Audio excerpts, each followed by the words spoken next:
Qu'est-ce qui fait de nous des hommes forts? Alors quand je dis homme, je parle du genre humain. Je serais le premier à me faire foutre à terre par une petite fille. Au fil de sa vie, chacun se construit.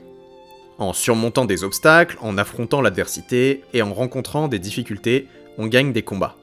Des petits combats qui nous rendent plus forts, que ce soit sur le plan émotionnel ou même physique.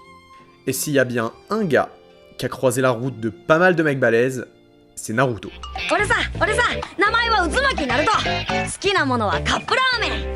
Naruto, c'est un orphelin. Déjà côté bagage émotionnel, il est assez fort. Rejeté de tous, il ne sait pas qu'il renferme en lui une puissance inouïe.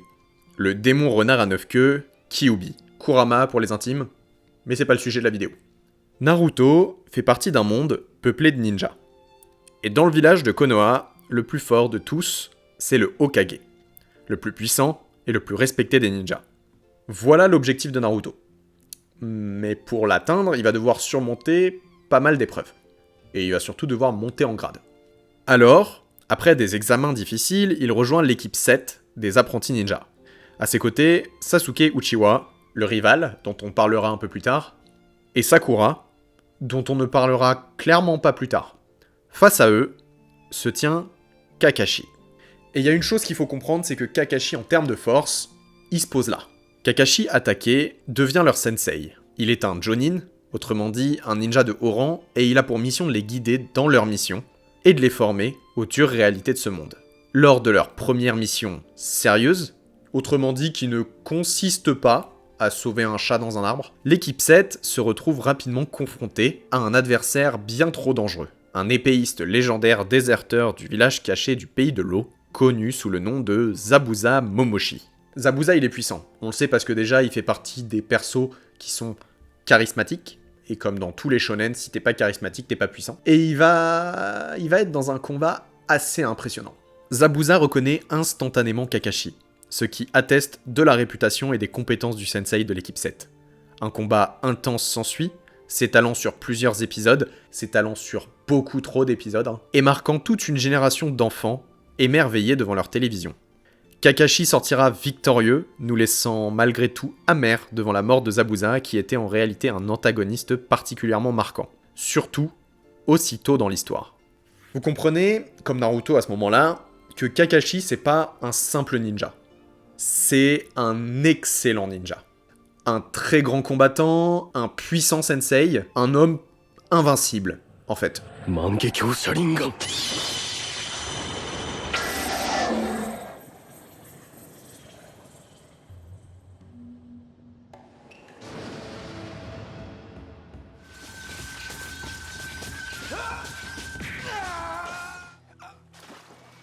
Aïe.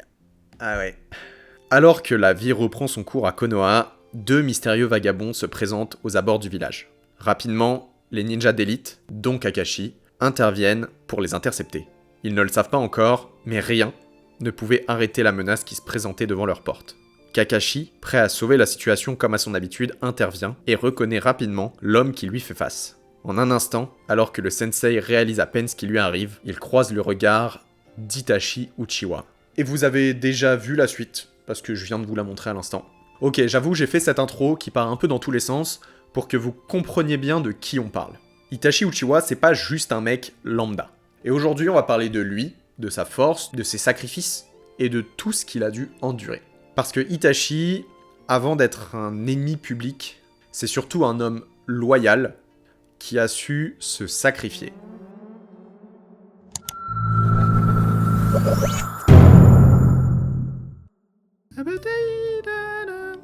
Oh non, l'original c'est mieux. Avant de parler d'Itachi, il faut revenir rapidement sur l'origine de tout ça, à savoir Naruto Uzumaki. Quand on commence le manga Naruto, on découvre un gamin seul, bruyant, plein d'énergie et rejeté par tous. Naruto vit dans un monde où les ninjas protègent leur pays, un monde régi par la force, la hiérarchie, les techniques héritées des anciens et une certaine idée de l'honneur. Dans ce monde, il y a des villages cachés où les shinobi sont formés, entraînés, classés et notés. Shinobi, c'est l'autre mot pour dire ninja. Le village de Konoha est l'un des plus puissants. C'est là que Naruto grandit, sans famille, sans repère et avec un seul but, devenir Hokage. C'est-à-dire pas seulement le plus puissant du village, mais aussi le plus respecté. Mais très vite, Naruto se retrouve face à quelqu'un qui lui fait comprendre qu'il a encore un long chemin à parcourir. Quelqu'un de son âge, mais qui dégage une puissance, un calme et un mystère que lui n'a pas. Un camarade qui attire l'admiration de tous, qui semble toujours garder une longueur d'avance, et ce camarade, c'est Sasuke Uchiwa. Et juste avant qu'on parle un peu plus de Sasuke, il faut savoir que au sein de Konoha, il y a pas mal de clans. Des clans qui ont une influence assez considérable sur les décisions qui sont prises au sein du village, et le clan Uchiwa, ça a longtemps été un des plus puissants. Et donc qui dit puissant, dit aussi redouté. Ces derniers sont très forts, et vivent avec des émotions décuplées, ce qui les rend particulièrement émotifs et potentiellement dangereux. Sasuke, c'est l'élève parfait. Pour tous les profs, c'est l'élève modèle. Silencieux, concentré et talentueux, tous les professeurs le louent, toutes les filles lui courent après, tous les garçons le craignent ou veulent être comme lui. Tous, non. Naruto, lui, le voit comme un rival, un modèle à dépasser, et, sans vraiment le dire, un ami. C'est un peu ça le paradoxe de leur relation, c'est-à-dire qu'ils sont complètement à l'opposé l'un de l'autre. Il y en a un qui est silencieux et mystérieux, et l'autre qui parle beaucoup, trop, clairement. Et pourtant, ils sont liés, ils sont complémentaires. Un peu comme le jour et la nuit, le soleil et la lune. Bon, après, je dis qu'il le considère comme un ami sans vraiment le dire. Si, il le hurle à un moment donné, plusieurs fois même, tout le temps. Il le hurle tout le temps. Mais ce que Naruto ne sait pas encore, c'est que derrière le masque de perfection se cache une profonde douleur. Un feu nourri par le passé, une brûlure constante qui pousse Sasuke vers les ténèbres. Sasuke n'est pas seulement fort, il est blessé.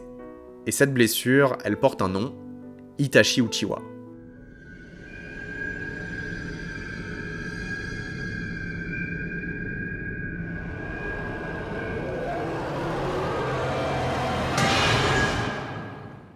Petit retour en arrière. Sasuke grandit en développant une admiration sans limite envers son frère aîné. C'est un prodige comme on en croise rarement. Un ninja d'exception qui bat tous les records de précocité, le plus jeune à éveiller ses pouvoirs, à rejoindre les forces spéciales de Konoha, ou encore le plus jeune à monter en grade au sein du village. Malgré ses nombreuses absences, Itachi témoigne à son frère des gestes d'affection discrets. Sasuke grandit à ses côtés, dans son ombre, en l'admirant de tout son cœur. Il l'admire, et même il veut devenir comme lui. Il cherche son regard, son approbation. Pour Sasuke, Itachi c'est un repère, une idole. Mais cette idole va s'effondrer dans le sang. Parce qu'un soir, tout change.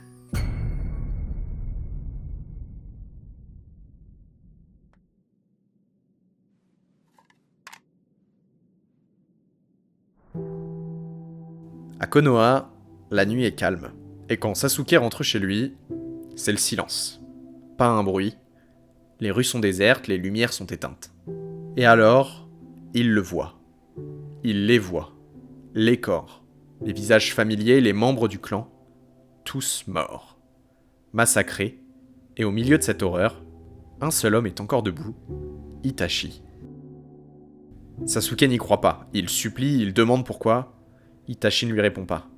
Il lui dit seulement qu'il a tué tout le monde pour tester ses capacités, qu'il a toujours été au-dessus du lot, et qu'il n'a jamais considéré Sasuke comme digne d'intérêt. Il le blesse, physiquement, mais surtout mentalement. Il le brise. Il lui plante dans le cœur un poison, la haine. Comme le film avec Mathieu Kassovitz et Vincent Cassel. D'un regard froid, il fait subir à Sasuke un Tsukuyomi, une technique particulièrement puissante, le forçant à revivre le massacre de son clan, encore et encore et encore. Le meurtrier tourne les talons et adresse ses dernières paroles à son petit frère.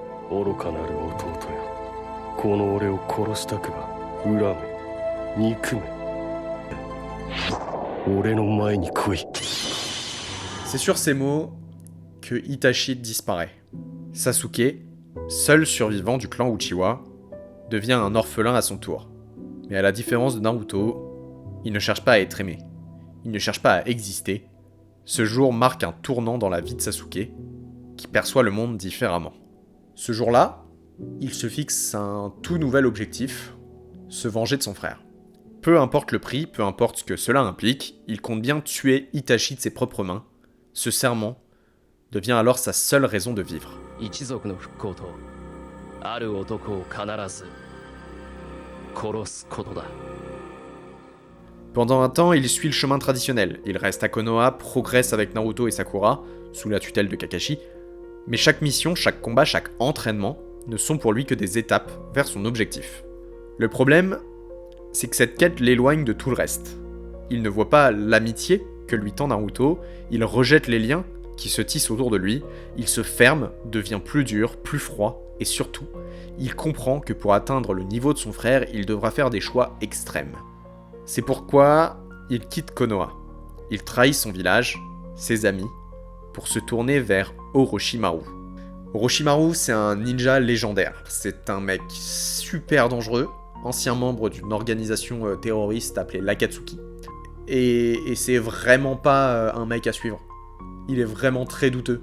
Déjà parce qu'il utilise un peu trop sa langue, genre on dirait T-Bag dans Prison Break. Orochimaru, c'est la promesse du pouvoir. Un pouvoir interdit mais immense. Sasuke accepte cette voie parce qu'il est prêt à tout pour obtenir sa revanche. Même à perdre une partie de lui-même. Et pour le coup, il va beaucoup perdre. Après des années d'entraînement et de nombreuses péripéties, Sasuke est enfin prêt. Les deux ninjas d'élite se font face, prêts à nous offrir un duel d'anthologie entre deux antagonistes majeurs de l'œuvre. Itachi, de par sa position cruelle et puissante depuis le début du manga, et Sasuke, par ses décisions, qui a choisi une voie bien sombre qui l'éloigne de la position du héros au profit de Naruto.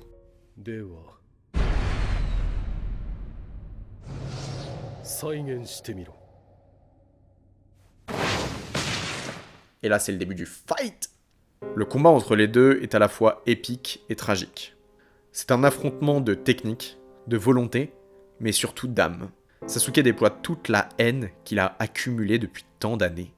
Mais il y a un truc qui cloche.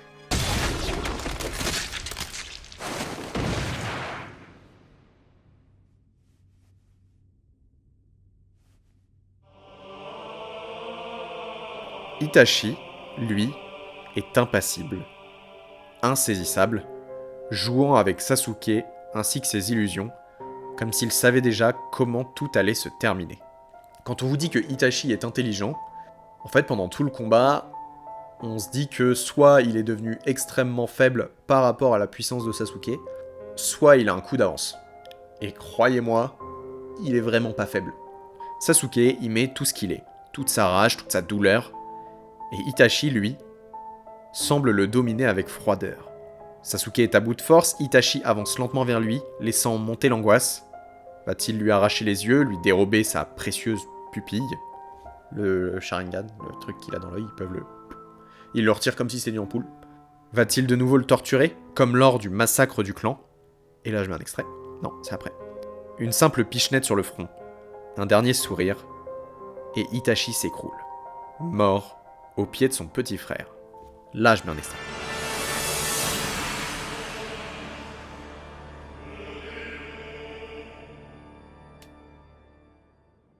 Sasuke a réussi. Il a vengé son clan et il a tué son frère. Et pourtant, il ne ressent rien. Pas de paix, pas de libération, juste un vide, un gouffre, et dans ce silence, une vérité inattendue tombe. Un homme, Tobi, vient lui révéler ce que personne ne lui avait jamais dit, la vérité sur Itachi. Bon, Tobi c'est pas vraiment le mec le plus digne de confiance, donc au début, on comprend que Sasuke est un peu méfiant. Sauf que c'est pas vraiment la question. La vérité, c'est qu'Itachi n'est pas un traître. Du moins, pas pour le village. Bon, il a quand même fumé toute sa famille, mais il avait des raisons un peu plus intelligentes que juste tester ses capacités. Il a massacré son clan pour empêcher une guerre civile. Il a accepté d'être haï, d'être un monstre pour protéger le village, et surtout, il a laissé Sasuke en vie, non par cruauté, mais par amour. Il a porté seul le poids de ce crime pendant des années. Il a rejoint l'Akatsuki comme espion. Il a tout fait pour que Sasuke devienne plus fort, pour qu'il survive. À ce moment-là, il s'en rend compte. Toute la vie de Sasuke est construite sur un mensonge. Un mensonge créé pour le protéger. Et là, tout s'inverse. Le héros devient le martyr, le monstre devient le sacrifié, et Sasuke, lui, ne sait plus qui il est. Sa haine, sa colère, son but, tout se brouille. Il comprend qu'il n'a pas tué un ennemi, il a tué un frère, un véritable frère, qu'il a aimé jusqu'au bout. Et c'est là que commence une toute autre histoire. Celle de Sasuke brisé, manipulé en quête de nouveaux sens. Mais pour l'instant, ce qu'il reste, c'est ce dernier regard, ce geste ultime, quand Itachi, avant de mourir, touche le front de son frère. Comme il le faisait toujours, quand il était encore enfant. Ce jour-là, Sasuke a tué son ennemi de toujours, et en même temps, il a compris qu'il venait de perdre la seule personne qu'il a toujours aimée. Mais du coup, c'est quoi la véritable histoire? Qui était réellement Itachi Uchiwa?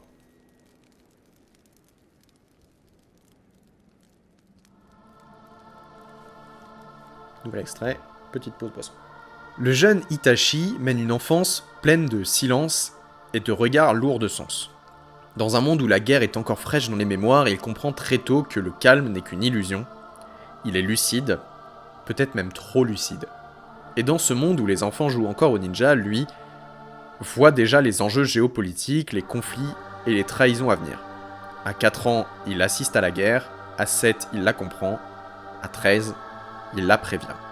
Itachi, c'est un prodige, mais c'est surtout un enfant à qui on a volé son enfance. Rapidement repéré pour ses capacités exceptionnelles, il intègre les rangs de l'Anbu, les forces spéciales de Konoha. Il devient l'un des plus jeunes ninjas d'élite de l'histoire, mais, derrière les éloges et les titres, il a une pression terrible.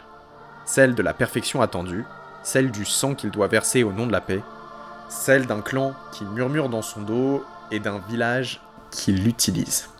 Et pendant ce temps, il y a Sasuke, son petit frère, un rayon de lumière dans ses ténèbres, un sourire dans ce monde gris, une définition de Sasuke qui va très très vite changer, du coup vous avez remarqué. On est vraiment passé de tout à rien, quoi. Il aimerait passer plus de temps avec lui apprendre à cracher du feu, lui dire que tout ira bien, le prendre dans ses bras, mais Itachi n'a pas le droit. Il est soldat, espion, stratège, diplomate. C'est un pion. Il est partout sauf là où il devrait être, auprès de son frère. Un jour, cette illusion s'effondre. Le clan Uchiwa prépare un coup d'état. Le ressentiment envers Konoha grandit depuis des années. Discriminés, mis à l'écart, surveillés par le village comme une menace permanente, les Uchiwa décident de reprendre le pouvoir par la force. Et Itachi, il est pris au milieu du dilemme. Il a comme on dit, il a le cul entre deux chaises. D'un côté, sa famille, son clan, ceux qui partagent son sang, son nom, ses traditions, ceux qui l'ont élevé et qui lui ont tout appris, même s'il les a rapidement surpassés. De l'autre, le village, le peuple, les enfants, et le rêve de paix qu'il a juré de protéger. Itachi, il a grandi avec l'idée que la guerre, c'est la pire des horreurs. Il a vu ce que la haine faisait aux hommes, et comment elle a broyé des générations entières. Et il sait que s'il y avait une guerre civile, Konoha s'effondrerait. Des milliers de morts, des enfants, comme Sasuke, livrés au chaos. Et donc si vous avez bien suivi ses valeurs, il peut vraiment pas laisser faire ça. Le village le convoque. Les hauts dirigeants, Danzo en tête, lui posent l'ultimatum. Il est le seul capable d'éviter ce massacre. Par son immense force, mais également son appartenance au clan Uchiwa, qui lui donne un avantage stratégique. Il doit massacrer son clan, tuer tous ses membres, tous, sans exception. Il accepte à une seule condition, que Sasuke soit épargné. Et c'est le début de la descente aux enfers. Le massacre a lieu une nuit silencieuse où les étoiles semblent se cacher. Itachi marche dans l'ombre de sa propre maison. Il tue ses parents, en larmes. Son père ne lutte pas. Il sait. Il comprend. Il accepte. Sa mère pleure, lui aussi. Mais il avance.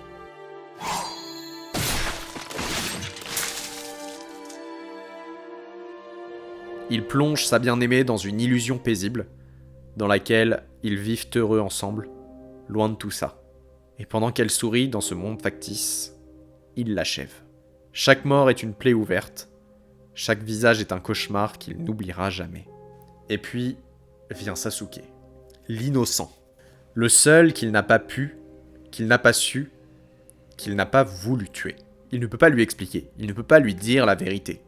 Il doit aller jusqu'au bout de son rôle, alors il le torture. Il le pousse à la haine, et il le force à le rejeter. À cet instant, il scelle le destin de Sasuke, il ne sera plus jamais son frère, il deviendra son monstre. Une fois le massacre terminé, Itachi disparaît. Konoha le nomme traître, ennemi public numéro 1, et il l'accepte. Il endosse le rôle, quelqu'un devait être le visage de l'horreur, et ce sera lui. Il fuit son village, son passé et son nom. Et pour mieux protéger encore, il infiltre l'Akatsuki, une organisation terroriste rassemblant les pires criminels du monde shinobi. Officiellement, c'est un déserteur, officieusement, il est un espion. Il transmet des informations à Konoha, il surveille les menaces, il empêche l'organisation de frapper là où c'est le plus fragile, toujours dans l'ombre, mais toujours seul. Même dans cette cellule terroriste, il refuse de tuer sans raison. Il limite les dégâts, il évite les bains de sang, il se contente d'exister dans la marge. Il garde un œil sur tout et surtout sur Sasuke. Il sait que son petit frère avance. Il le voit évoluer au loin, il entend parler de ses choix, de sa fuite, de son entraînement. Itachi est fier, tragiquement, silencieusement, mais il est fier. Mais le temps lui est compté. Itachi est malade. Une maladie incurable, une lente agonie. L'utilisation des techniques du clan Uchiwa n'est pas sans risque. Itachi en est conscient, mais l'inévitable se produit. Il est condamné, il sait qu'il va mourir, mais pas encore, pas avant d'avoir accompli sa dernière mission. Mais il va pas aller provoquer cette mission. Il attend. Il laisse Sasuke venir à lui. Il veut que Sasuke soit prêt. Pas pour perdre, mais pour gagner. Itachi ne veut pas mourir, il veut être vaincu par son frère, par celui qu'il a élevé dans l'ombre. Le combat arrive enfin, Sasuke le retrouve, ils s'affrontent. Tout est calculé. Itachi ne cherche pas à gagner, il veut tester, pousser, guider. Il joue avec ses illusions, il mesure sa puissance, il sait que Sasuke est là, vraiment là. Il est prêt. Le combat est violent, mental, spirituel. Itachi ne lui fait pas de cadeau. Il le pousse dans ses retranchements, il veut que Sasuke aille au bout de lui-même, qu'il gagne avec toute sa haine, toute sa force. Il ne veut pas lui offrir la victoire, il veut qu'il l'emporte par lui-même. Ce duel, c'est une rédemption. Et puis à la fin, il s'écroule. Pas parce qu'il a perdu, mais parce que c'est le moment. Il s'approche de Sasuke, lentement, le regard vide mais le cœur plein. Il tend la main et dans un dernier geste, comme avant, comme toujours, une simple pichenette sur le front, un dernier sourire, un ultime adieu dans ce geste. Et là il meurt, et là on chiale. Foiré. Sasuke apprend. Il comprend, il s'effondre. Tout ce qu'il croyait savoir est faux. Itachi est mort en héros. Son héros. Un martyr volontaire. C'est ce renversement qui rend l'histoire d'Itachi si puissante. Parce qu'elle ne repose pas sur une gloire, un titre ou une victoire spectaculaire. Elle repose sur un choix. Celui de tout perdre pour que les autres vivent. Celui de devenir l'ombre pour que la lumière survive. Itachi Uchiwa, c'est une tragédie qui éclaire.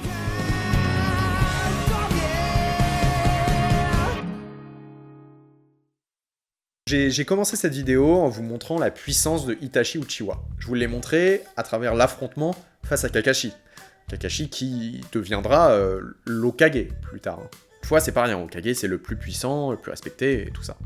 Mais j'avoue que cet extrait rend pas vraiment justice à la force du personnage. Itachi est fort, mais mentalement, psychologiquement, c'est une machine. Bien plus grand et plus redoutable que n'importe quel homme de n'importe quelle planète, multivers compris. Ce que peu de ninjas dans Naruto incarnent, c'est ce sens du devoir poussé à l'extrême. Beaucoup se battent pour des idéaux, pour leurs proches, pour leurs ambitions, mais Itachi, lui, se bat pour un monde qui le déteste. Il sacrifie sa vie, son image et ses amis, son amour, sa santé, sa vérité, et même la reconnaissance de son propre frère. Et il le fait sans jamais demander à personne de le comprendre. Il choisit d'être haï pour que les autres soient aimés. Il choisit l'obscurité pour que la paix reste en lumière. Il choisit de mourir seul pour que son frère puisse vivre libre. Et c'est peut-être ça le vrai héros. Pas celui qui brille, mais celui qui accepte de disparaître pour que les autres existent. Dans ce monde de ninja, de techniques secrètes, de guerres de pouvoir et de monstres mythiques, Itachi Uchiwa n'a pas gagné de bataille éclatante. Il a gagné une chose bien plus rare, il a été jusqu'au bout de ses convictions. Et croyez-le ou non, philosophiquement, c'est vraiment très intéressant. Jusqu'ici, on a parlé d'Itachi, du personnage, du héros, du frère. Maintenant, il est temps de parler de ce qu'il représente. Parce que l'histoire d'Itachi, c'est pas vraiment seulement un drame familial dans un manga.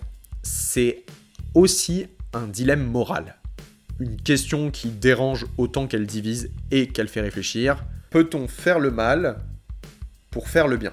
Dans la philosophie morale, il existe une doctrine qui pourrait justifier les actes d'Itachi, l'utilitarisme. Portée par des penseurs comme Jeremy Bentham ou John Stuart Mill, cette idée repose sur un principe simple. Une action est juste si elle maximise le bonheur du plus grand nombre. Autrement dit, peu importe si l'action est bonne ou mauvaise, on peut considérer qu'elle est juste du moment où elle produit plus de bien que de mal. C'est le dilemme du tramway. Un tramway fonce sur 5 personnes attachées sur la voie, à côté de vous un levier. Si vous l'actionnez, vous déviez le tramway sur une autre voie où une seule personne est attachée. Faut-il tuer une personne pour en sauver 5 ? C'est le genre de dilemme que l'utilitarisme assume. Le calcul est froid mais logique. Un mort, c'est mieux que 5. Le nombre, avant tout le reste, pas de ressenti pris en compte, pas d'autres variables. Sauver le plus grand nombre. Maintenant, remplacer le levier par un katana, remplacer les 5 personnes par un village et la personne toute seule par un clan, vous voyez où je veux en venir. Itachi a choisi. Il a accepté d'assassiner tout un clan pour éviter une guerre civile. Une guerre qui aurait fait des milliers de morts. Il a tué quelques dizaines de personnes pour en sauver des milliers. C'est une logique utilitariste pure. Mais c'est pas tout. Il s'est pas contenté d'accomplir cette mission, il a assumé les conséquences. Il a accepté d'être haï, d'être un traître, un monstre. Il a renoncé à tout ce qui pouvait lui rester, son statut, sa famille, son honneur, son image. Il a même accepté de mourir de la main de son propre frère. Pas pour la gloire, pas pour être pardonné, mais parce que selon lui, c'était juste. Et c'est là que le personnage devient fascinant. Parce qu'il n'est pas qu'un soldat obéissant. Il est lucide, il sait ce qu'il fait. Il sait que ce qu'il fait, c'est horrible. Il le fait quand même, pas pour le plaisir, pas par devoir, mais par conviction. Pour comprendre un peu Itachi, on peut le mettre en parallèle avec un autre grand méchant du cinéma cette fois, Thanos. À première vue, Itachi et Thanos n'ont rien à voir. C'est le jour et la nuit. L'un est un shinobi discret, rongé par le doute, l'autre un titan intergalactique, froid et déterminé. Et pourtant, ils partagent un même socle idéologique, la volonté de sacrifier une partie pour sauver le tout. Thanos dans Infinity War, c'est un constat simple, un diagnostic. L'univers est surpeuplé, les ressources s'épuisent, les civilisations s'effondrent. Pour lui, il faut une solution radicale, éliminer, aléatoirement, la moitié de la population. Une purge sans haine, sans discrimination, un équilibre imposé par la force.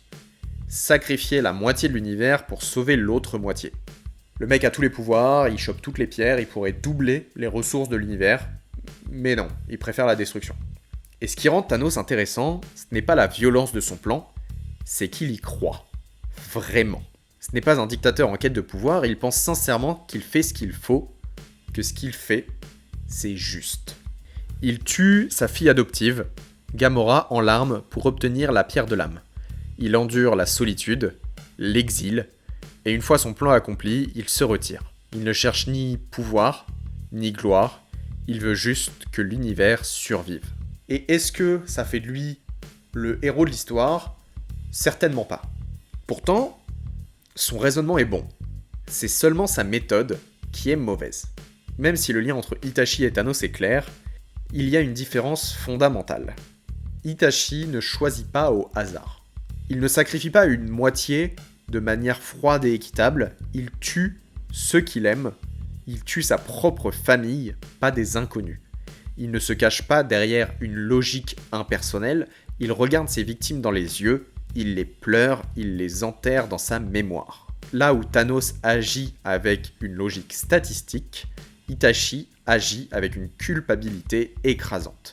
Là où Thanos est convaincu d'avoir raison, Itachi doute à chaque instant. Il ne cherche pas à convaincre, il ne cherche pas à expliquer, il se tait, il disparaît, il accepte la haine comme prix à payer. Thanos impose sa solution à l'univers, Itachi sauve son village, une poignée de vies, et en plus des vies qu'il ne connaît pas forcément, il ne connaît pas tout le monde dans le village, mais il veut quand même les préserver, même s'il le déteste. Des vies qu'il veut voir en paix, alors qu'il déjoue l'attentat dans l'œuf. C'est cette dimension intime, personnelle et émotionnelle qui fait d'Itachi une figure tragique, là où Thanos reste une figure grandiose. L'un sacrifie les autres, l'autre se sacrifie lui-même. Face à l'utilitarisme, il y a une autre école de pensée, celle d'Emmanuel Kant. Pour Kant, ce qui compte, ce n'est pas la conséquence d'un acte, mais l'intention et le respect de la règle morale universelle. Il appelle cela l'impératif catégorique. Traduction, il y a des choses que tu ne peux faire sous aucun prétexte, même si ça sert la bonne cause. Tuer, c'est mal, mentir, c'est mal, manipuler, c'est mal, partout, tout le temps, pour tout le monde. Dans cette logique, Itachi est condamnable. Il a tué, il a menti, il a trahi, il a utilisé les autres comme des moyens et non comme des fins en soi. Peu importe le résultat, son acte est moralement répréhensible. Et c'est là que réside toute la tension de son personnage. Il est moralement inacceptable, mais émotionnellement compréhensible.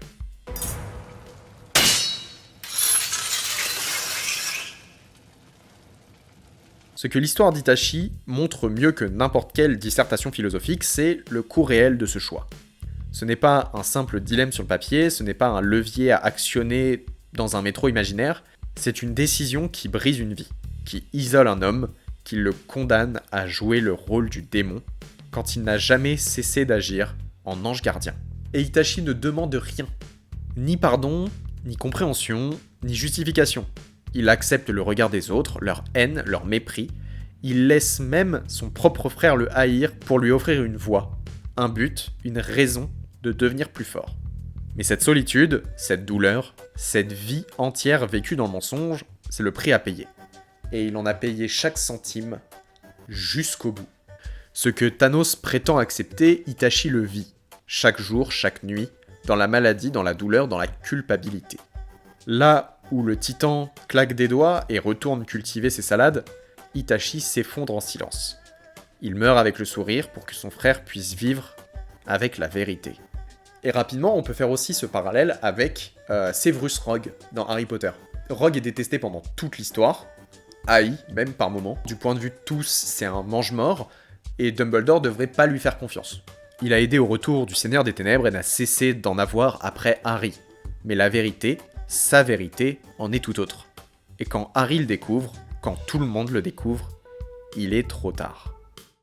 Dans un monde où les héros sont souvent bruyants, glorieux et victorieux, Itachi est un contre-modèle. Il est celui qui choisit de ne pas être reconnu. Il n'aura pas de statut, pas de titre, pas de mémoire officielle. Et pourtant, c'est sans doute lui qui a permis à la paix de subsister aussi longtemps. Et c'est ce qui fait d'Itachi un personnage aussi marquant. Il n'est pas seulement tragique, il est aussi profondément humain.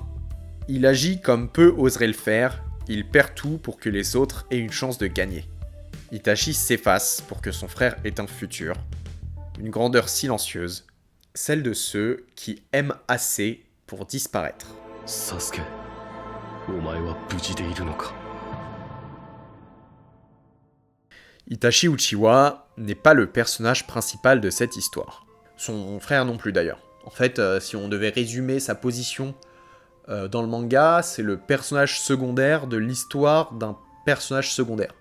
En fait, c'est pas le personnage secondaire, c'est l'antagoniste du personnage secondaire, mais voilà. Ça serait même honteux de le réduire uniquement à ça. Parce qu'avant toute chose, Itachi, c'est un enfant qui n'a pas eu la chance de connaître l'enfance.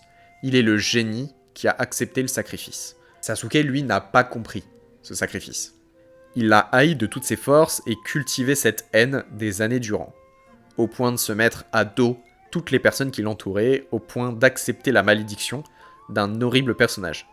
Je sais vraiment pas comment vous décrire Orochimaru en fait, parce que il est trop psychopathe, trop dangereux, trop chelou. En fait, il est trop tout. Sasuke n'a pas tué son frère, mais leur combat est l'achèvement de leur histoire. Pourtant, elle n'en est pas la fin.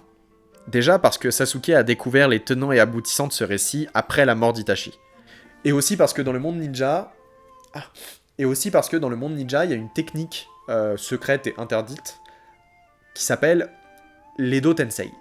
L'Edo Tensei peut ramener les morts à la vie si leur corps est en bon état et toujours accessible. Je crois que c'est un truc comme ça, sinon on aurait revu Jiraiya. Jiraiya. Itachi est revenu à la vie le temps d'un combat, le temps d'une guerre. Cette fois-ci, les deux frères ont combattu côte à côte, ensemble face à l'adversité. Malgré le conflit et les révélations, Itachi, grâce à cette courte renaissance, s'est tout de même repenti pour certaines de ses erreurs. Il avoue n'avoir jamais considéré Sasuke autrement que comme un être à protéger, sans se rendre compte qu'il était aussi une personne à part entière, capable d'avoir sa propre volonté et ses propres choix. Il a utilisé une technique dangereuse sur lui, et par ses paroles, à la suite du massacre du clan Uchiwa, il l'a obligé à se lancer dans une quête de vengeance. Certes, Itachi a sauvé le village, certes, il pensait être la seule victime, le seul sacrifié, mais il a aussi détruit, pour son frère, l'espoir d'avoir une chose qu'il n'a pas connue, une enfance. Itachi a fait de Sasuke un homme fort et plein de rancune. Par sa manipulation, il l'a empêché de se développer par lui-même, de comprendre ce que sont les choses de la vie, les émotions, et j'en passe. On parle beaucoup du fait que Sasuke n'aime pas Sakura. D'ailleurs, ce sera la dernière fois que je mentionnerai Sakura dans cette vidéo, essentiellement parce qu'on arrive à la fin de la vidéo. Mais en fait, c'est surtout parce que tous ses sentiments sont bloqués par la haine et le désir de vengeance. En fait, à part développer ces deux sentiments-là, Sasuke, dans tout le manga, il va pas réussir à extérioriser d'autres émotions. Jusqu'à la fin de cet arc narratif-là. Là, il va commencer à s'ouvrir un peu plus. Il y a des moments dans la vie de chacun qui marquent, qui font de nous des hommes plus forts. On apprend, on change, on évolue pour devenir d'autres personnes. Et ce que Itachi a fait à Sasuke, c'est empêcher ça. L'empêcher d'évoluer, le maintenir bloqué à ce jour, le jour du massacre. Mais est-ce que ce sont ces moments qui forgent notre identité ? Est-ce que nous endurcir est la seule manière de changer ? En fait, la vraie question c'est qu'est-ce qui fait de nous ce que nous sommes ? Et fin de la vidéo.